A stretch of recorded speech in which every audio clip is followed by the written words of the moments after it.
What's up, golf addicts? Pat Perry back again with you for another week of the Fantasy Golf Sommelier.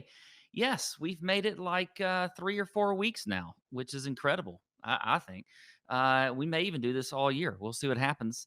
But here we are again for the Farmers Insurance Open at Torrey Pines. We've got two courses again this week, and I don't hate it. I'm okay with it. Torrey Pines is a beautiful area, and we should have a fantastic week and event with a great field. So cannot wait to get started.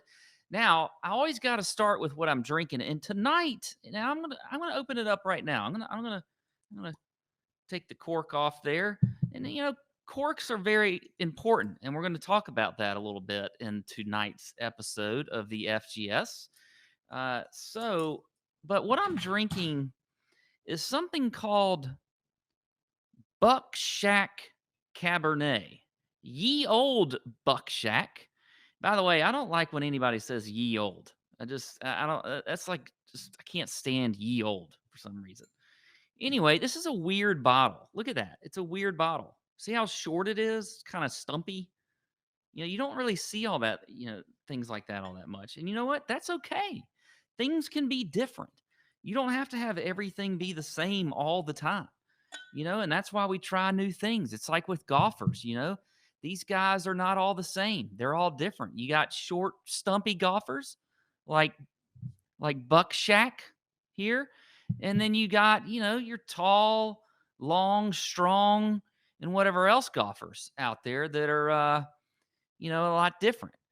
And so I think you got to try new things, and you can't be afraid to do that, especially with wine. Can't be afraid to try new wine. Not everything's the same. As a matter of fact, we've got a little small cork. See that cork? It's tiny, but you know what? It still packs a punch. There's nothing wrong with being a small cork. You know, don't hate the small cork. It's not dysfunctional in any way. It has no problems. It's just smaller. So don't worry about that. All right, well, let's get into the plays of the week. And we're going to start with the $10 wine special. Yes, the guy that is priced like a Sutter Home. No offense, Sutter Home.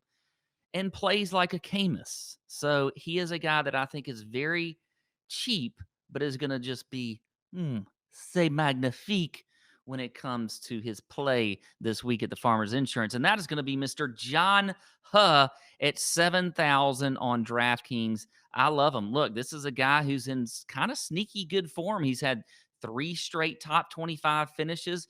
And you look at his course history here, very good. 5 straight cuts made. That's not so bad for a guy who's, down here at this low 7,000 range. And you look at the stats also, checks the box in strokes gained approach. He's a great ball striker. He's good at scrambling, which I think is important this week. I think that and driving accuracy, which John Huh is also good at, are things that are going to probably be a little bit overlooked. You look at these smaller greens, these tougher fairways to hit. And when you get smaller greens, you want guys that when they miss them, they're going to be getting themselves up and down. I think that's important also. So I like some John Huh at 7,000. I'm going to give him 89 points. I'm going to give him a rating of 89 points. Don't forget our rating system. You can maybe go back on other shows, or maybe somebody that's watching this can throw up that graphic if they like me. Anyway, okay. Now let's get back into the wine talk. I wanted to talk a little bit about the cork. Okay. The cork is very important when it comes to the living, breathing aspect of what we talk about with the wine and how it ages and all of that kind of stuff. And a lot of people think, okay, well, the cork is just there to just stop things up. It's just gonna, maybe prevent some stuff from getting in there and whatever else. But you know what? Other than, yes, trapping things inside the bottle, it also kind of gradually lets oxygen in, which helps kind of let that wine become what it is. Let it grow. Let it become that living, breathing thing that it is, that we just all love. Wine, like I talk about, it's just one of those things that it gets better with age, kind of like me.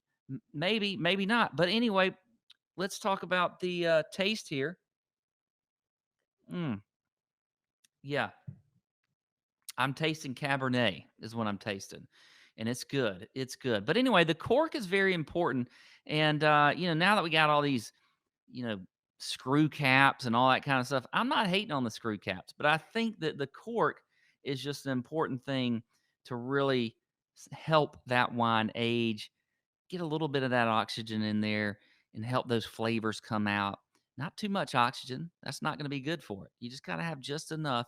And that's what we get with the cork. Now, let's go on to the next play of the week. And that is going to be the Boone's Farm fade of the week. And you know what?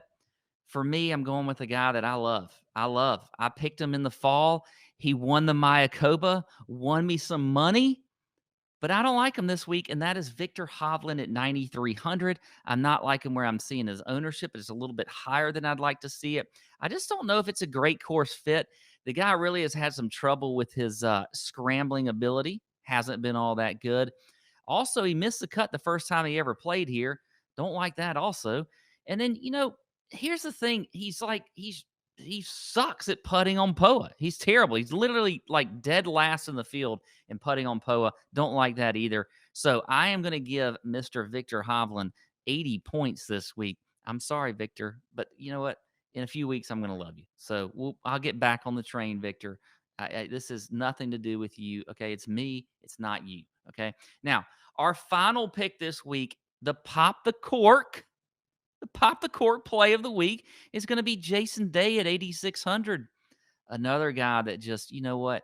People always worry about playing him, and that always drives his ownership down because there's the injury risk is real with Jason Day. It's always there. But that's what we're doing here. We're gambling. We're taking a little bit of risk in DFS.